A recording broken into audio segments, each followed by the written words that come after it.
This is Pet Life Radio. Let's talk pets.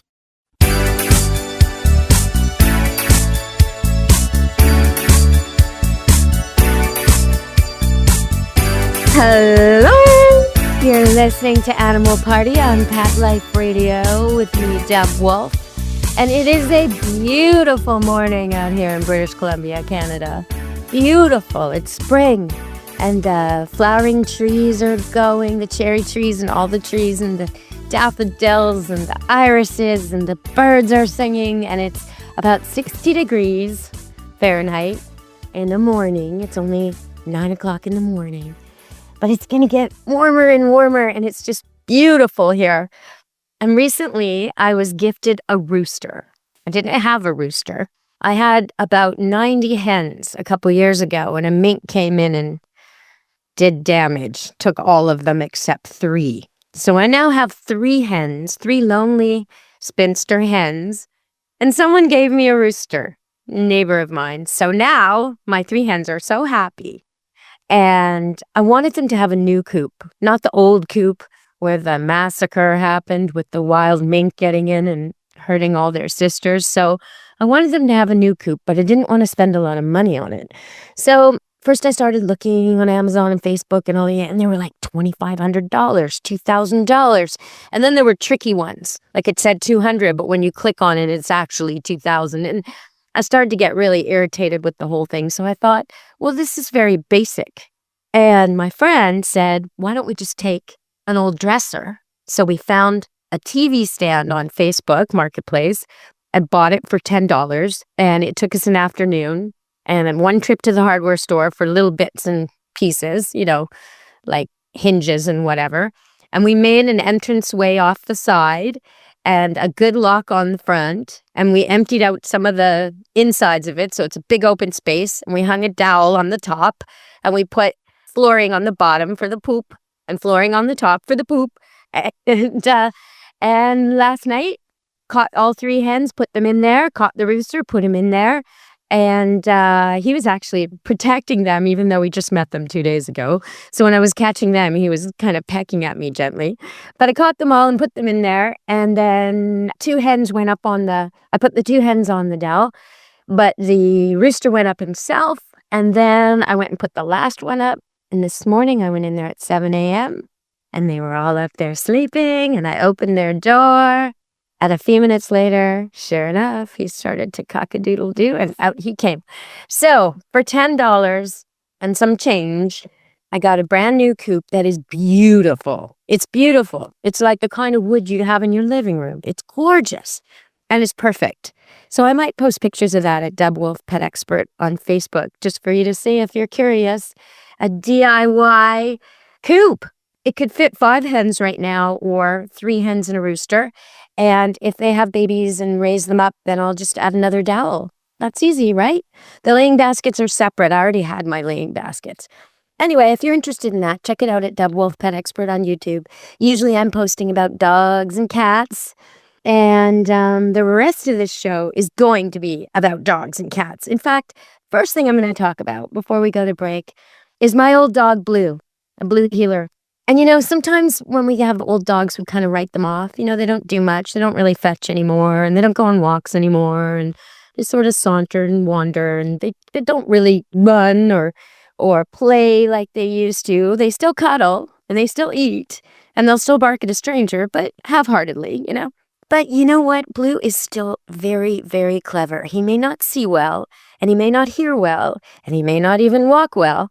But yesterday I was out in the front with him, working on the coop actually, and building it. And he was out there with me, and he was following me around, and he went up the 3 stairs to the garage area and up the ramp and was following me to the driveway. And I started to turn to go back.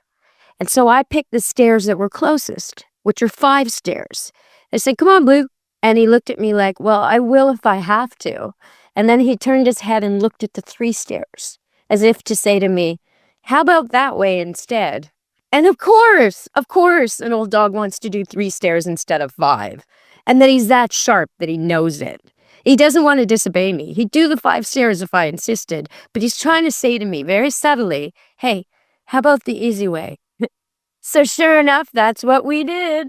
Down the 3 stairs and into the house. And yeah, so don't write off your old dogs. They're smarter than you think. And they've got wisdom. And they know how to communicate with you if you just look at them. Especially the herding dogs. They give you body language the same way they receive it. Okay, we're going to go to break. And we're going to come back, talk about some dogs and cats in the news, a poodle that was rescued, and a dog that protected a naked woman and her husband from a break-in. Well, we'll talk about that next on Animal Party Pet Life Radio. Stay tuned.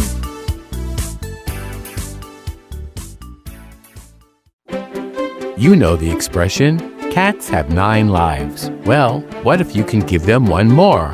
The Give Them 10 movement is on a mission to help give cats an extra life.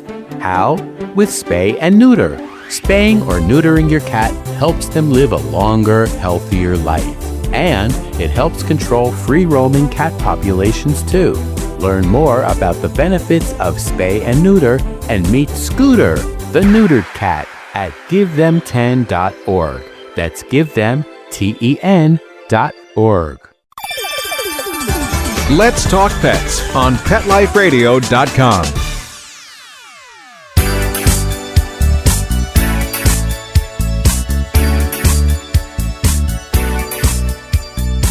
Hello! We're here on Animal Party Pet Life Radio. Okay, so imagine you do well in life and you get to sell your place and retire to a dream place on Vancouver Island where all the baby boomers want to be, where the sun shines and the ocean laps gently and everyone wants to retire there.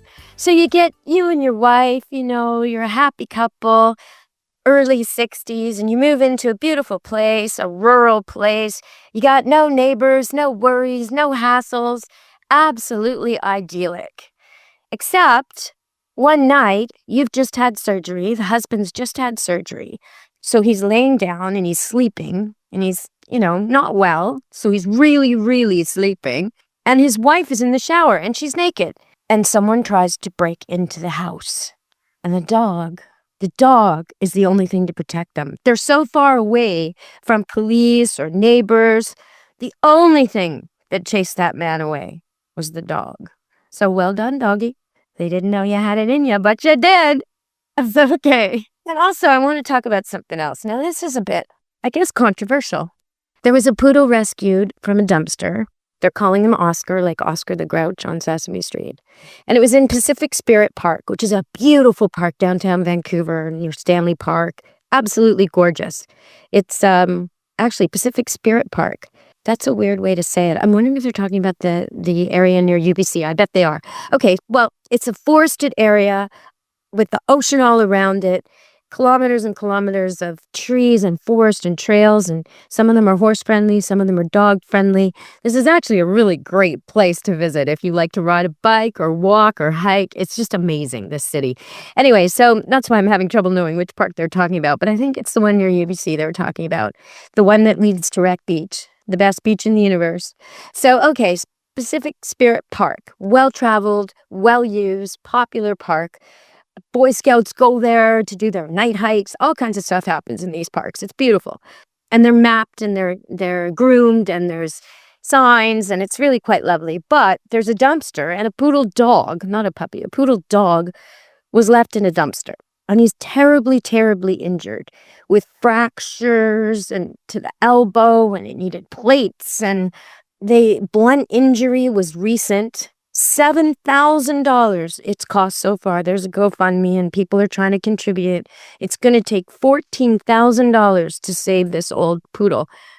And he's a miniature poodle. And when they looked into it, they brought him to the vet right away and they saw there's this recent blunt injury and a couple other things they wanted to fix. But there's also really old injuries. The dog's approximately 10 years old and he has old fractures and old injuries. So he's obviously been abused and left in a dumpster and then found and now rescued.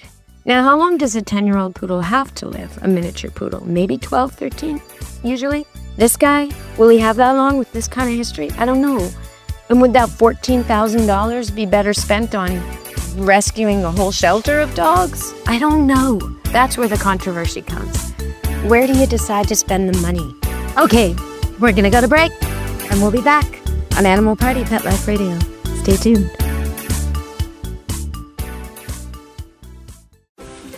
Has your dog or cat chewed through yet another set of sheets? I get it. I've been there. But instead of replacing them with more scratchy, low-quality bedding, why not treat yourself to what Oprah and Kris Jenner sleep on every night? It's called Cozy Earth. And yes, it's as dreamy as it sounds. Their bamboo sheets and pajamas are buttery soft, cooling, moisture-wicking, and they actually get softer every time you wash them. I'm talking next-level snuggle mode here, folks. These sheets have been on Oprah's favorite things list 7 years in a row, and there's a reason why. Cozy Earth gives you the softest, coolest sleep of your life. And just for Pet Life Radio listeners, I scored you an exclusive 41% off. That's the biggest discount they offer anywhere. Just use promo code PetLifeRadio at CozyEarth.com and sleep like the celebrity your pet already thinks you are. That's CozyEarth.com, promo code PetLifeRadio. You'll thank me at bedtime. Let's talk pets Let's talk pets on Pet Life Radio. Pet Life Radio. PetLifeRadio.com.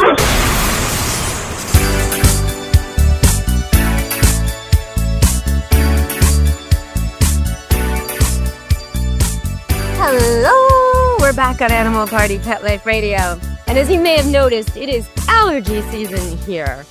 And I too have allergies, mostly to flowering trees. And sometimes, all of a sudden, it will just hit me, and I'll start coughing. One thing you can do, if you have pets and you have allergies, is keep them groomed really well. Brush them, or have someone who doesn't have allergies brush them, even better. If you can get your dogs and your cats used to being vacuumed, oh, that's an awesome thing. But you can also have them groomed, clipped short, and make sure that every time they come back in the house, they're being brushed off.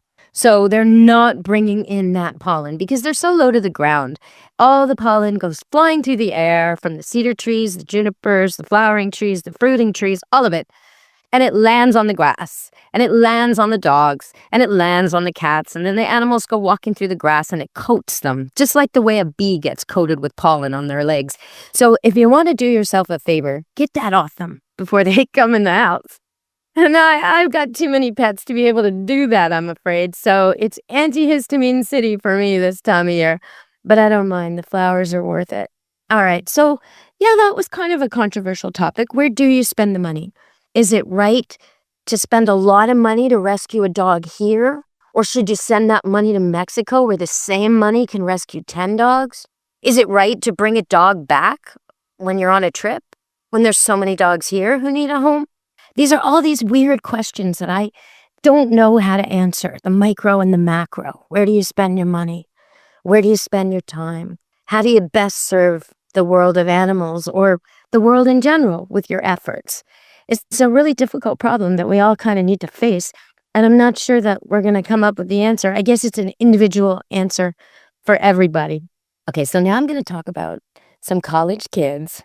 Good-looking college kids, I gotta say, because I saw the footage, and these are pretty girls with long hair and pretty outfits. And the funny thing is, they are tormented. They are in hiding, these girls. It's in Waterloo, Ontario, in Canada, in a college town. And these beautiful college girls, college kids, are confined to their house. They can't go out. And when their friends visit, they had friends visit, bringing them food. They brought them a box of croissants. And the croissants ended up all over the lawn, and the kids didn't get to eat any of them. What is happening here? Well, it's Canada geese. That's right. There's a mating pair, probably with eggs or hatchlings, nearby. Nobody's seen exactly where. But the male is angry. And he flies at old people, students, kids, visitors, passersby, the mail carriers. He loved the croissants, loved them. I watched him gobble those up with his wife. But they've called animal control, and they've tried everything they can think of, and these girls just can't leave the house. I mean, you see them trying, and this thing is just tormenting them. Now, somewhere in the footage and the interview, there's a brief comment at the end of one of the interviews where they say, even children with squirt guns weren't able to scare the geese away. And that, to me, was a light bulb. I think that that's the wrong order. I think what happened was children with squirt guns sprayed the geese to begin with. And geese have memory. So now they're not letting any people around them. And those kids should know better. They've caused a huge problem. Now, hopefully the geese will be hatched and walking and swimming soon and get out of there, and the kids can go back and write their exams. All right. So that's our wildlife moment for today. And now I'm going to talk about doodles. Doodle, doodle, doodle. It's a doodle mania situation over here at Camp Good Dog. As you probably know, I have a boarding kennel here in Maple Ridge, British Columbia, Canada. So the dogs who come here are mostly from Vancouver and all the suburbs around. Some from Washington too. And sometimes when people travel with their dogs, like to go on a cruise ship or something, they can be from anywhere and they'll check their dog in here. As long as it's vaccinated, it can come. So mostly what I do is board dogs and train dogs and look after dogs. And as you know, I've written a couple books on dogs. But I also breed dogs every couple of years or so. And so I was told I had 8 people on the list who were begging me to breed golden doodles because they'd bought golden doodles from me before. And so I did a litter this year, and somebody lost their job, somebody got transferred, somebody moved. In the end, only 3 of those 8 people wanted the dogs. So now I'm blessed with 6 puppies that need to find a home. And they've all been vaccinated. They're all just newly available. There's boys and girls. The 2 boys, who are the biggest boys, are going for $500 less than everybody else. And the little ones will probably go last as a result. But they're all going to be about 40 pounds when full grown. Their mom is a F1 golden doodle, so she's half poodle and half golden. And their dad, I'm trying to think if I got that right. Peachy is, yes, because Peachy's mom is polka dot poodle, and Peachy's dad is Sunny, the golden retriever. So Peachy is half-half. And now her husband, Fabio, is a poodle. So we have 3/4 poodle puppies with 1/4 golden. One of their grandparents was a golden, and the rest of their grandparents were poodles. And so now we have these beautiful non-shed golden doodles that are 3/4 poodle, 1/4 golden, which means they have the smarts of a poodle and the no-shed properties of a poodle and the quiet, easy-to-train ability, just fit into your life almost like a house cat of a poodle. And yet they love people like a golden. They're not as aloof as poodles are with strangers. They like strangers. They're curious about strangers, and they're great with other pets. So I think the golden doodle is the best of both worlds, really. I love them. And I have 2 myself, Peachy and Dorita. Dorita's retired now. But Peachy, this is her first litter. She's just over 2. And Fabio, her husband, it's his first as well. So it was a real Romeo-Juliet thing, young love. And oh my gosh, it was just a beautiful relationship and so easy pairing. They just love each other. And now they have these beautiful puppies that were born just before Valentine's Day. So they're ready now. And if you are in the Vancouver area and you would like a golden doodle puppy, please call us up because we'd like to place them. If you happen to have a real legitimate service need, maybe a kid that really needs a companion because they have special needs, well, that would be a special puppy, and we'd work out a special price. I'm always willing to work on that with you. So let me know if you've got a need for a golden doodle, for a special kid or a special person. I may have the special pup for you here at Camp Good Dog. 604-515-2267 is the telephone number, or you can reach us through Camp Good Dog Facebook or through the show. And as always, we're always looking for your pet problems, your pet questions, your pet suggestions, your guest suggestions, anything like that. I'm open to it. Keep posting. Deb Wolf, Pet Expert on YouTube. And if you want a really good look at the puppies, you can see them from the day they were born till now. I've been posting all the time. You see videos of them actually an hour old, and then a day old, 2 days old, 3 days old, 4 days old, 1 week old, 2 weeks old, etc. So it's really remarkable to see how they grow and develop. And of course, they're all so cute. mean, some of them are just short, so it'll take you a minute, but they're just adorable. Like their first bark, and the first time they walk, and the first time they wrestle. I've got all of that. So it's really cool to watch. Deb Wolf, Pet Expert on YouTube. Please go there and check it out and subscribe. And if you leave a comment there about something you'd like to see, like you want to see me teach a cat something or teach a dog something, I'll do it. So just let me know. All right, everybody. Thanks for listening today. Ciao, meow, and be good to your animals from Animal Party and me, Deb Wolf. Let's Talk Pets, every week on demand, only on PetLifeRadio.com.